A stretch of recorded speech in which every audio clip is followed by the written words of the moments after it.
Today's episode is one I've been looking forward to for a while because it gets at the heart of something every organization is grappling with right now. Not just what's changing, but how we help people feel safe, seen, and empowered as that change happens. That's exactly why I'm thrilled to be joined by Dr. Larry Kuhn. He helps leaders navigate the complex change environment that we're in with clarity, trust, and authenticity. And you talk about something called trust tax and the trust dividend. Organizations struggle, number one, to stay ahead of the pace. I mean, it's like the train is leaving the station and here we are running because it's going at a much faster pace than what our normal relationships and functioning can manage. It's your paper. I think it's even more striking when you think about the fact that only 25% of employees say they trust their CEO. If we can't trust the people that are setting the course, this is a really uncomfortable place for people to be, which kind of gets into the whole concept of psychological safety that you talk about. One of the very first things that they have to establish is,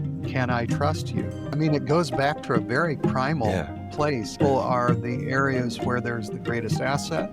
They're the greatest expense, often within an organization with direct labor. I don't think we're really considering just how significant this is, and the lack of trust is really ingrained in who we've become. So I have several ideas that I've passed along as I've studied this over the years. Yeah, I think I'll say the first one.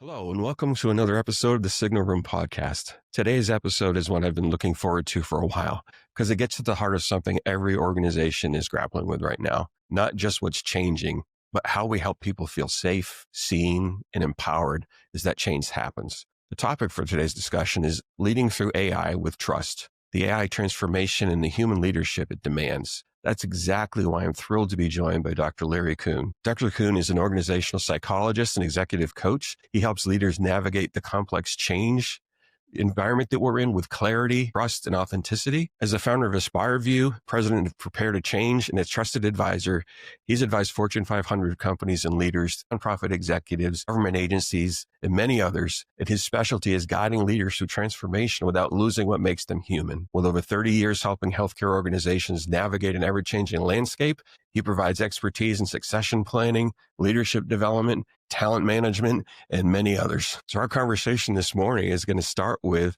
a topic that I think is near and dear to a lot of people's hearts, and hopefully they'll be inspired once they hear the conversation this morning. Dr. Kuhn has recently published a paper. It's called Trust at Work: The 7 Dimensions of Credible Authenticity, a powerful framework that is now making waves in leadership circles. Dr. Kuhn, welcome to the show. Well, thank you, Chris. I'm glad to be here. Well, I really want to jump right in. So why don't we start where the white paper begins? You write that trust isn't just a soft skill. It's actually a measurable business driver.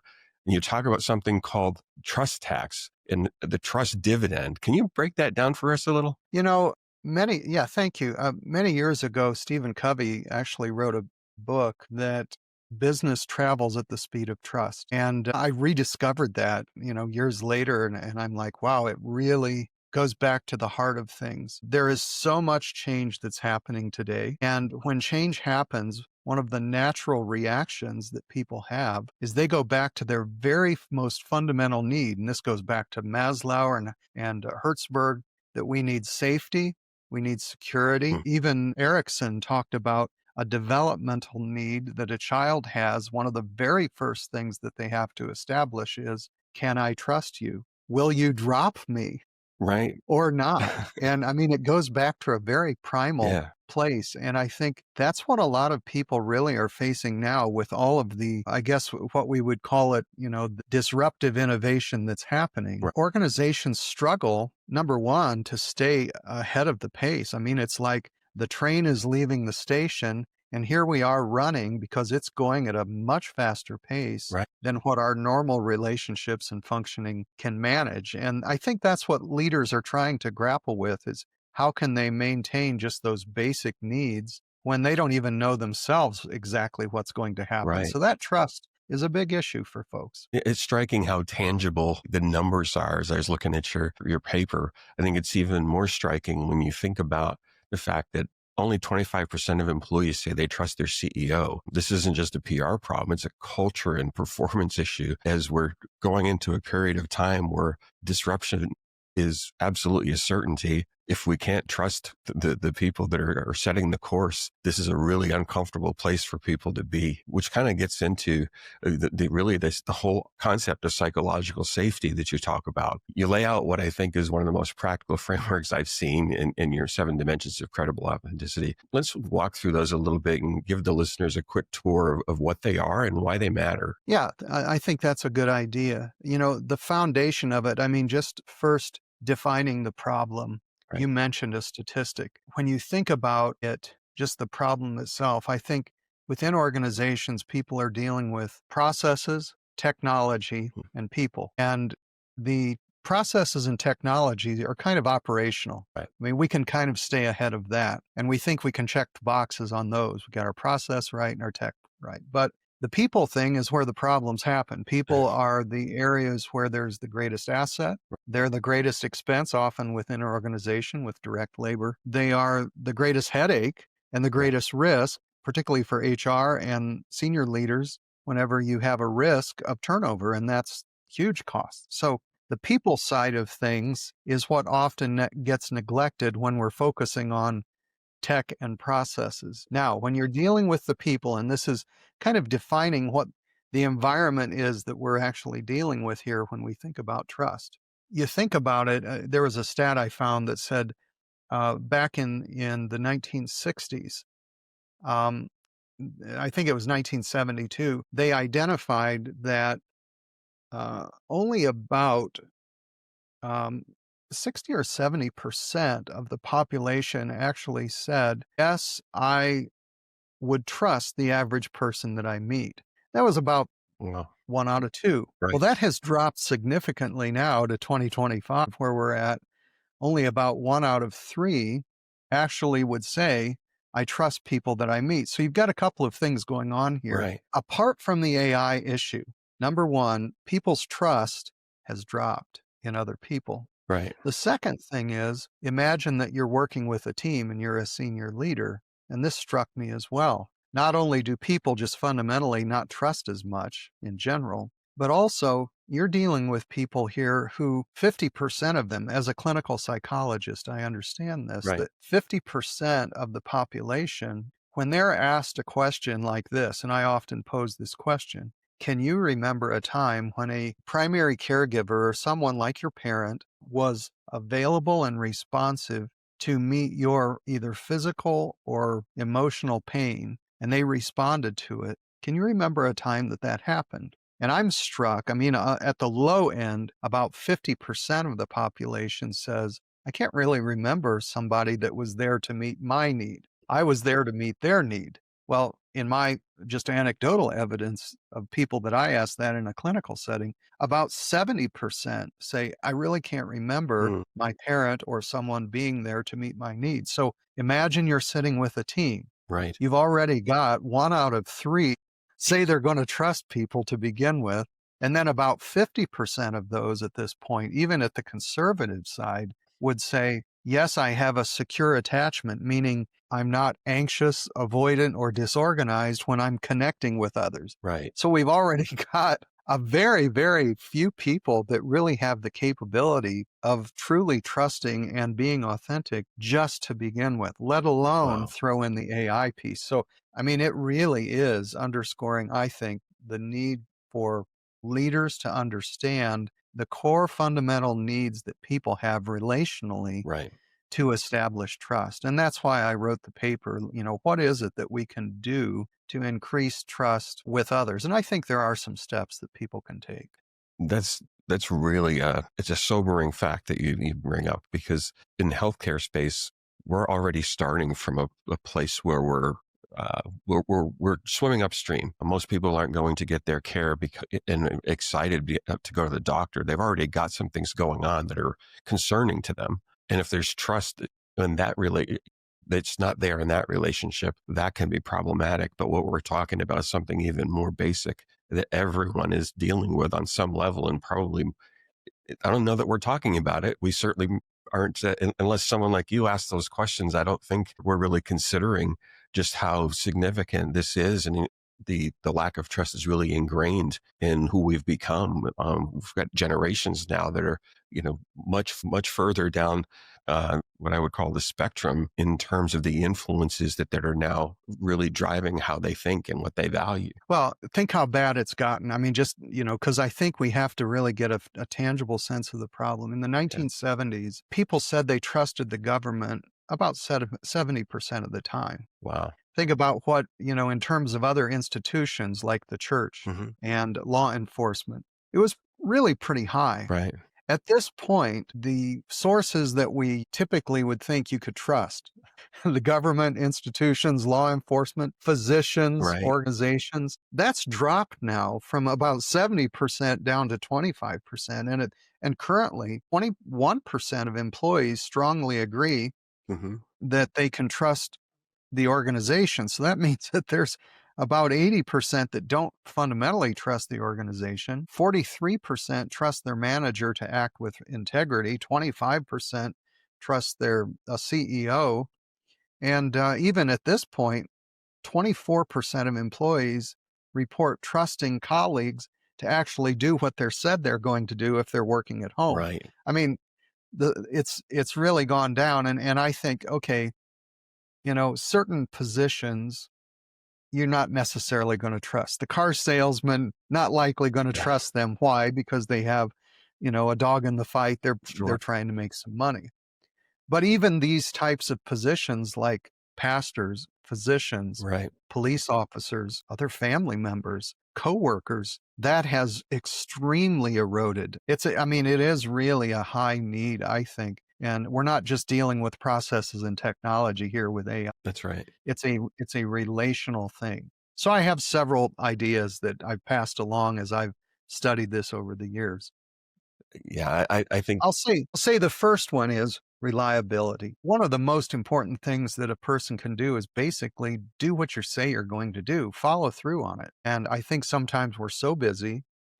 I've seen people who it used to be that if somebody said they were going to do something, they'd do it. Now, I'll drop the ball sometimes, and I think we all do. But I think it's becoming more and more common that, well, we did our best, and as long as our intentions were good, then it's defensible. If we want to follow through, if we want to build trust, then I think we need to follow through on what we do. And right. I don't know, Chris, what has it been like for you? How do you see it? Are people following through or not? I think increasingly, I'm finding it's not as reliable as it was a few years ago, for sure, in my own experience. But I think we have kind of shifted a little bit away from experience when it comes to trust, and we've been thinking about it more as the promise and the intention, as you mentioned. But in reality, how we're deciding what risks we're going to take, or what decisions we make, it really is weighted on the experience side, no matter what someone says. And, I think we don't often articulate what our real trust level is in the workforce environment for a variety of reasons. And I think that's something that we really need to talk about a little bit more. I mean, if we want to pivot over for a second and talk about the fear that's out there, just because of Yeah. the AI discussions that are being had, what we're talking about, we have no shot at getting AI right if we can't address the underlying fears and trust issues that exist. I think we're on a really bad trajectory if we can't actually course correct. So if we're talking about Yeah. what AI can do, that's great. But how does that really help a person that's really dealing with a level of uncertainty that they've never had to deal with before? How does a leader go about creating psychological safety in a time where so many people are afraid of being automated out of their job, or heaven forbid they identify a workflow that could be automated, but they're scared to actually raise their hand because they don't want to lose their job? I think that's right. I think fear is probably one of the core, just visceral reactions that people have when an individual feels threatened, either their life or something that they value, something that they care about. I mean, I have a motorcycle. If I m- lend my motorcycle to someone else, if they're an experienced rider, I'm okay. But if they're not, I'm feeling a high level of anxiety simply because something that I care about is threatened. And when people are fearful, they'll usually respond in one of three ways. They'll either go aggressive and move against. So that means they become more controlling, kind of what we would say today, what's a popular term, narcissistic, where they become very manipulative and Right. forceful, blustery if they're ever challenged. They just double down. Mhm. Sometimes they'll overpromise and Right. underdeliver. So that's one way that people respond. But not everybody's the same way. Some people instead of moving against, they'll move away. Right. So they'll shut down, they'll avoid, they'll distract, and they'll disengage. And this is kind of what we see happening. Who's going to raise their hand? Right. Because when you do, it's like standing up, you're more likely to be a really good target of getting shot. And this is the Yeah. fundamental thing. I mean, there are two primary motivations, and I'll come back to the third piece that people often behave when they're threatened. But there's two primary motivations that people have. One is they're really motivated to look good. And the only thing that like exceeds that is they're even more strongly motivated to not look bad, to Right. not be Yes. embarrassed and humiliated and Right. ashamed. Well, here we have a situation like, let's say we're in a team environment. People sitting around that table are highly motivated to not look bad. And so what they'll often do is move away. Right. They'll pull back. They have shame because they think that, hey, I don't know what really might be going on here. The worst fear that I have is that Mhm. someone will discover that. Right. And then what they'll do is either move away or move to control situations and become aggressive. So those are patterns that people Mhm. typically will develop. And we sit and wonder, well, why is it that people are reluctant to engage? Mhm. I think it does, like you say, go back to that core thing of fear, Yep. and people will either move against and aggress, move away, or the third thing that they do, Chris, is they'll move toward. And when they move toward, they try to fix it. They try to make everything okay as if it is not a problem. And so they minimize the problem Mm. and deny it and just say, well, we're all good. And they Yeah. move to this kind of phony posture Right. where often underneath that are hidden agendas where people have their own stuff going on, but they're not likely to disclose how they really think or feel. Right. And so there they sit. So here comes management along with an AI idea. We're Mhm. going to do something. And you've got a whole lot of people that are either going to respond aggressively, they're going to shut down, or they're going to act as if it's all okay and not say anything Right. because they're afraid that if they say something, they're going to get humiliated and maybe lose even more. Right. So, I mean, I think it just really underscores to me the dilemma that this poses for supervisors and leaders. How do we create some of that space that we can increase trust because we Right. have to pay attention to these core fundamental needs? And I think Yeah. the first one really is, hey, just do what you said you were going to do. Yes. Don't underpromise and don't overpromise and underdeliver. Right. Instead, I think we need to underpromise and Mhm. overdeliver when it comes time to keep our commitments so that we can be reliable. That's Yeah. the first one. Right. Yeah. So it brings up a really interesting dilemma now, because how do you trust what you're hearing from the top?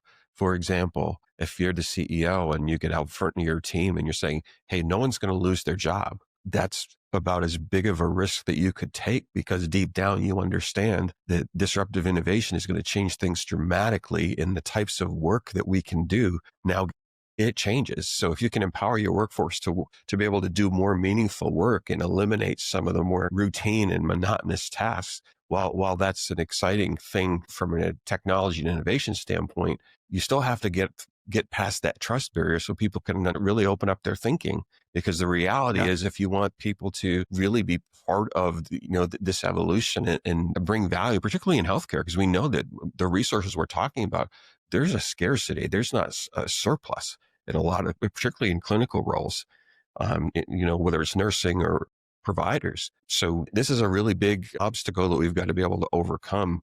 And it's not even the technology conversation right now. This is, are we setting out to do something that we can actually stand by our commitment that this is all about empowering our workforce, not Yes. replacing them. But what's the balance? Because the numbers probably do change. I know IT transformations I've seen have dropped workforce by over 50% over a period of 4 or 5 years. Well, this is to me one of the most important pieces in terms of strategies that leaders can have to build trust, Mhm. and that is to be real. Authenticity requires full disclosures, and that means that leaders can, one of the fastest ways you can undermine trust is to not give the full picture. And I'll Right. give you an example. As a founder within my own company, I go out and meet with investors. And I heard an investor just last week say to me, one of the things that can shoot somebody's boat and sink their boat is if they have a founder who comes and they don't tell the whole picture. They Mhm. paint the rosy picture, Right. but they don't disclose the problems. Because then what happens everybody kind of knows, well, there's another side to that coin, and they're only showing me the rosy side. Right. Don't shine me on. What we really need to do is have authenticity. And that means to both present both sides of the coin. Right. Here are the upsides, and here are the challenges that we're facing. I know that a lot of times when leaders, particularly in healthcare, I've got some clients now that they're facing these same types of challenges that you outlined. And it's very tempting for a new leader or even a current leader to not want to appear bad. Right. So they'll shine them on and make it look like it's a little bit better. They'll embellish, they'll paint a rosier picture. All the while, the big question in everybody's mind is, you're coming in and something's going to change. How is it going to affect me? So what I'm seeing, Right. particularly with some leaders that I'm working with, is a very strong and intentional dedication and commitment to providing the full truth. See, this is the thing. If I don't trust you, if I'm the leader and I don't trust you to be able to handle the whole story and I shine that on, Right. then how can I expect that you're going to trust me? It just doesn't happen. Right. Years ago, it's a simple little story. Years ago, I used to need to drop off my kids, right? And Mhm. years ago, I was married before, and I would need to drop off my kids at a particular time. And there were times that I'd be running late, even if it was 5 minutes late. Mhm. So what I do is, I know this, I would call and I'd say, I'll be there on time. I'm sure I'll make it. And then I drive as fast as I could to make it, only to then, be a couple minutes late. And there, there my ex would be going, I knew it. Right. You always, I can't trust you to tell the truth. And there Right. was an element of truth to that because I feared what the repercussions would be. Right. So I thought, well, if I can just kind of finagle a little Mhm. bit, and I even had told myself, convinced myself that I was still being truthful. Right. And I had to take a hard look at myself and say, Mhm. look, I need to be willing to deliver the bad news as well as the good news. And that Right. is hard for anybody. Right. Now, that's such a great example because it's really ingrained in us, even on a personal level like that. I mean, Yeah. fast forward into a workplace environment, how much more likely are we to be uh, overly concerned about the repercussions like that? I mean, Yeah.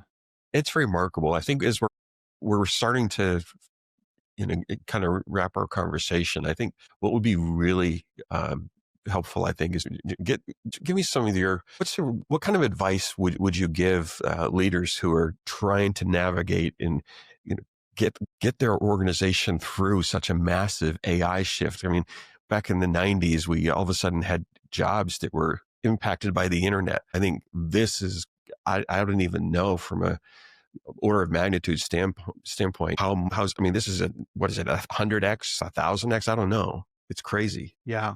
Well, these are the things that it boils down for me. Number one, be reliable, follow through on what you said you're going to do. Number two, be real and authentic. Give as much, you can't tell everything, but give Right. as much of the picture as you can and don't hold back. We don't want to do that with clients or patients. We don't want to do that with colleagues either. Number three, I think that it's important for people to see us, particularly as leaders, as being relatable. The more that we can conjure this feeling of we're similar to them. We're not really different. And Right. the truth is, I really don't know right now exactly what's going to happen either. See, we think that Mhm. as leaders, we have to present this facade that we've Right. got all of it figured out, and that does not engender trust. Right. If we can just be honest and say, hey, I don't know, and I will keep you posted as much as I can. Right.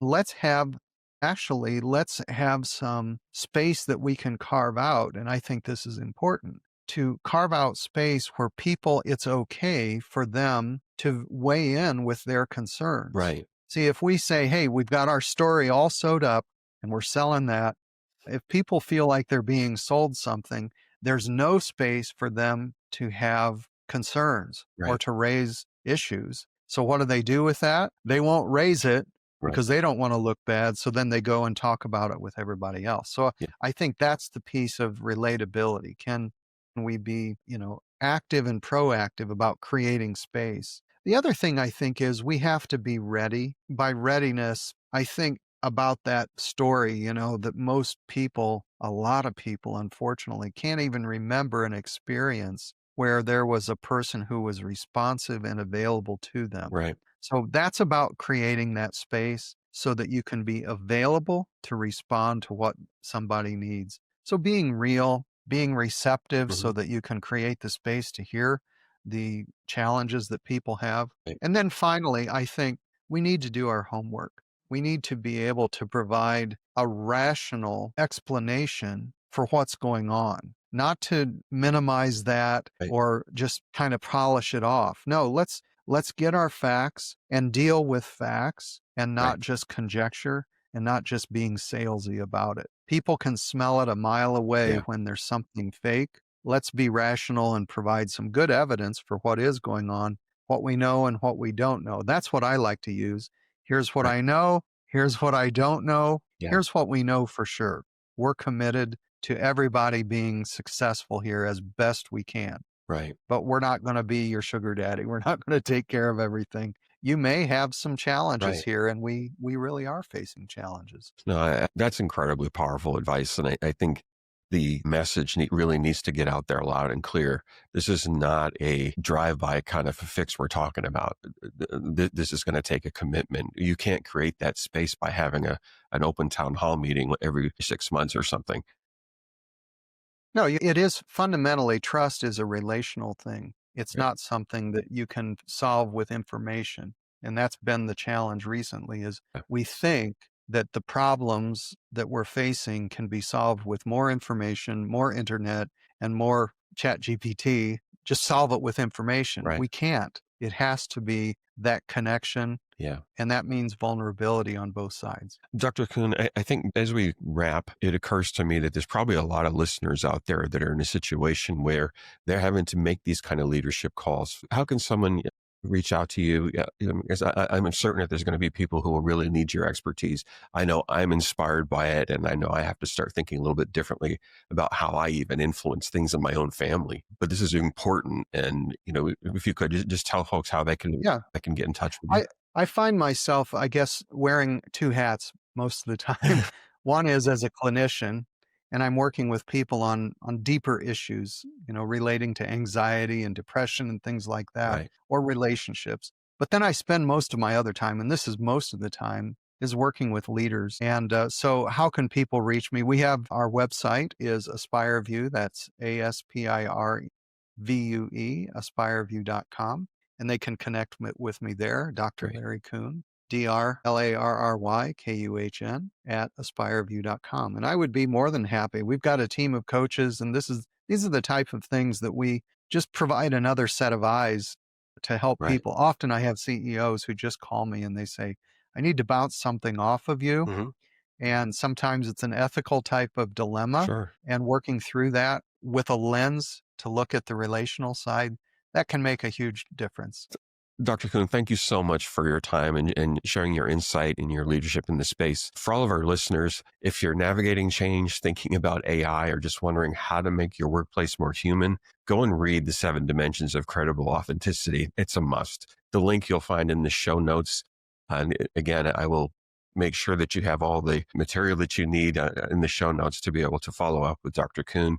And hopefully we'll all get on the same train, and we will get through this together and have amazing success and look back in amazement. But that's going to, That's what we hope. right? Thanks, Chris, for the opportunity today. Folks, that's going to do it for this episode of The Signal Room. As always, if this conversation resonated with you, please share it with a colleague or your leadership team, because the future of work, it really starts with trust. So until next time, stay tuned, stay curious, stay human. And thanks for listening.